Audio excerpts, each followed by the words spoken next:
যে তোমাকে কষ্ট দিয়ে স্থির থাকে তার জন্য অস্থির হওয়া ছেড়ে দাও, কারণ তোমার অস্থিরতা তার কাছে ন্যাকামো বলে মনে হবে। সে কখনোই তোমার অস্থিরতার গভীরতা উপলব্ধি করতে পারবে না। যে তোমাকে অকারণেই বারবার আঘাত করে, আঘাত করার পরও বিন্দুমাত্র অনুতপ্ত হয় না, তাকে ছেড়ে দেওয়ার উদারতার বিসর্জন দাও, কারণ তোমার উদারতা তার কাছে অপারগতা বলে মনে হবে।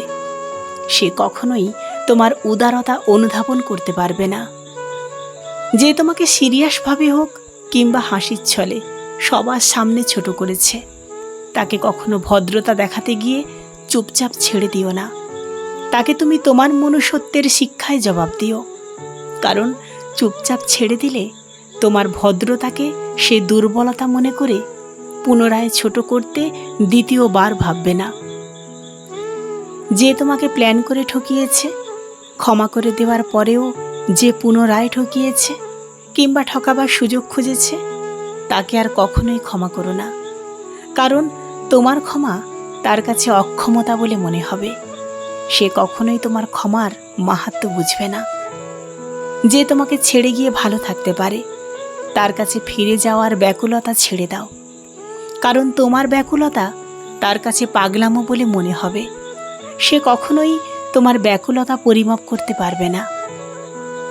যে তোমাকে পাওয়ার পরও অন্য কারোর জন্য রোজ অশান্তি করে, ছেড়ে যাওয়ার জন্যে মরিয়া হয়ে ওঠে, তার সাথে সম্পর্ক টিকিয়ে তাসের ঘর বেঁধে রাখার নিম্ন মানসিকতা জলাঞ্জলি দাও, কারণ তোমার এই নিম্ন মানসিকতা সমাজের বুকে তোমায় ব্যক্তিত্বহীন হিসেবে চিহ্নিত করবে।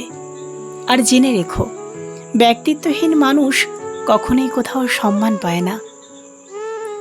যে তোমাকে কখনোই বোঝেনি, তোমার অভিমান যার কাছে কখনো পাত্তাই পায়নি, তোমার মন খারাপ ভালো করার জন্যে যে ছেলে মানুষই করতে পারেনি, তোমার নীরবতা যাকে কখনো অশান্ত করে তোলেনি, তোমার অনুপস্থিতি যাকে বিচলিত করে তোলেনি, তার কাছে তোমার গুরুত্ব আশা করতে যেও না।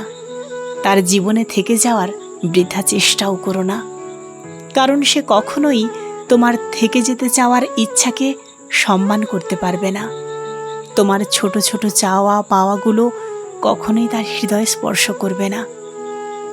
তাই সে সম্পর্কগুলো থেকে বেরিয়ে আসো, যেখানে তোমার সম্মান নেই, গুরুত্ব নেই, ভালোবাসা নেই, বন্ধুত্ব নেই, সর্বোপরি মানসিক শান্তি নেই।